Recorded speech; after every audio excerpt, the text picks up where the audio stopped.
Mystic vibration numerology. Astrology గురించి మాట్లాడను అంటూనే మీరు నక్షత్రం గురించి చెప్తుంటారు అని అంటున్నారండి. నిజమే. నేను ఆస్ట్రాలజీ మాట్లాడట్లేదండి. కానీ మాకు ఈ నక్షత్రంలోనే పేరు కావాలి అనే వాళ్ళ కోసమైనా నేను చూడాల్సొస్తుంది కదా! అందుకని చిన్న చిన్న టిప్స్ చెప్తానండి. దాన్ని బట్టి మీరు డిసైడ్ చేసుకోండి. ఒకవేళ మీ అబ్బాయి కానీ, అమ్మాయి కానీ ఆర్ద్ర లేదా ఆరుద్ర అంటారు. ఆరుద్ర కరెక్ట్ కాదండి. ఆర్ద్ర నక్షత్రం, ఆశ్లేష నక్షత్రం, జ్యేష్ఠ, మూల, ఈ 4 నక్షత్రాలు. వీటిని మనము దారుణమైన నక్షత్రాలు లేదా తీక్షణమైన నక్షత్రాలు అంటాం. ఈ నక్షత్రాలలో పిల్లలు పుట్టినప్పుడు ఆస్ట్రాలజీ చెప్పేది ఏంటంటే శాంతి చేయించండి, వాటి తీక్ష్ణత తగ్గుతుంది అని అంటుంది. బట్ దారుణ స్వభావం అయితే తగ్గదండి. మనం ఏం చేసినా తగ్గదు.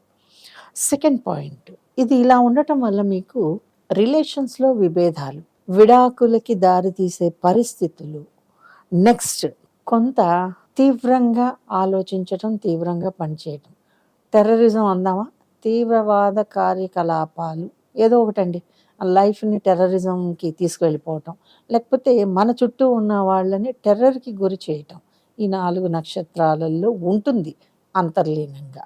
ఆ తర్వాత కోపం వస్తే అవతల వాడిని పనిష్మెంట్ చేసేయాలి అనుకుంటారు చూడండి, ఈ 4 నక్షత్రాలకి ఎక్కువగా ఉంటుంది. లైఫ్కి ఒక పాయింట్ లేకుండా, ఒక స్థిరమైనటువంటి టార్గెట్ లేకుండా ఉండటం జరుగుతుంది.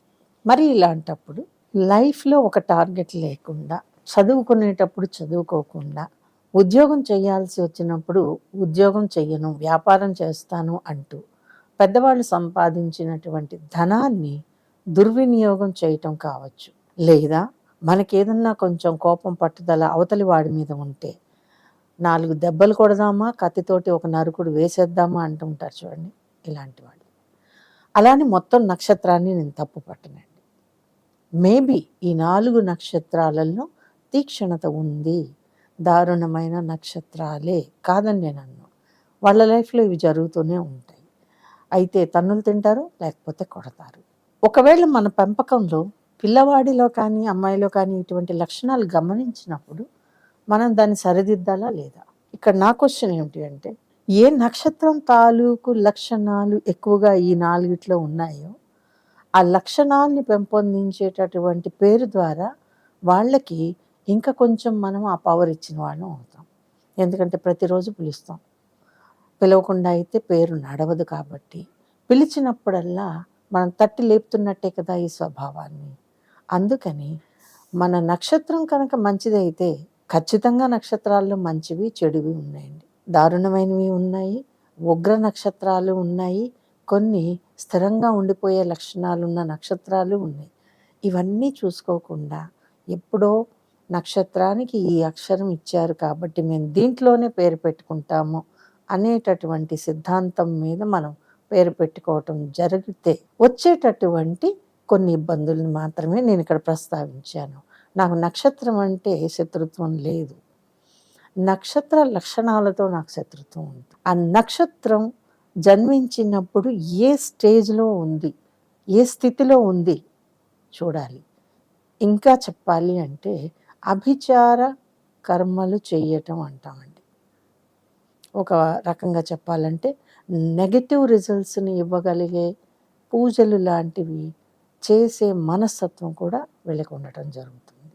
ఇప్పుడు చెప్పండి, మూల నక్షత్రంలో అమ్మాయి పుడితే కోడలుగా చేసుకోము అనే మన సంప్రదాయం, జ్యేష్ఠ నక్షత్రంలో నాకు కొడుకు పుట్టాడు కాబట్టి నా పరిస్థితి తల్లకిందులుగా ఉంది అనే మన సంప్రదాయం, మా అబ్బాయి ఆశ్లేష నక్షత్రం వృధాగా తిరుగుతాడు, పెద్దవాళ్ళని ఏడిపిస్తాడు అనే మన సంప్రదాయంలో, ఆర్ద్ర నక్షత్రం ఆ లైఫ్కి అర్థం లేకుండా ఉన్నాడు, నన్ను ఇంకా పీడించుకు తింటున్నాడు అనేటటువంటి భావన ఉన్న మన సంప్రదాయంలో ఎలా ఇమ్మంటారు నన్ను?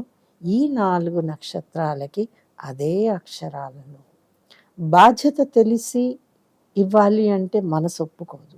మీరు పట్టుపడితే నేను ఇస్తాను, ఆపై నాకు సంబంధం లేదు అనే ఒక స్టేట్మెంట్ ద్వారా నేను అనాల్సి వస్తుంది. కాబట్టి ఒకసారి మళ్ళీ ఆలోచించుకోండి. పిల్లల భవిష్యత్తు మనకి ఇంపార్టెంట్ కాబట్టి. ఈ వీడియో కనుక మీకు నచ్చినట్లయితే లైక్ చేయండి, షేర్ చేయండి, మా ఛానల్‌ని సబ్స్క్రైబ్ చేయండి.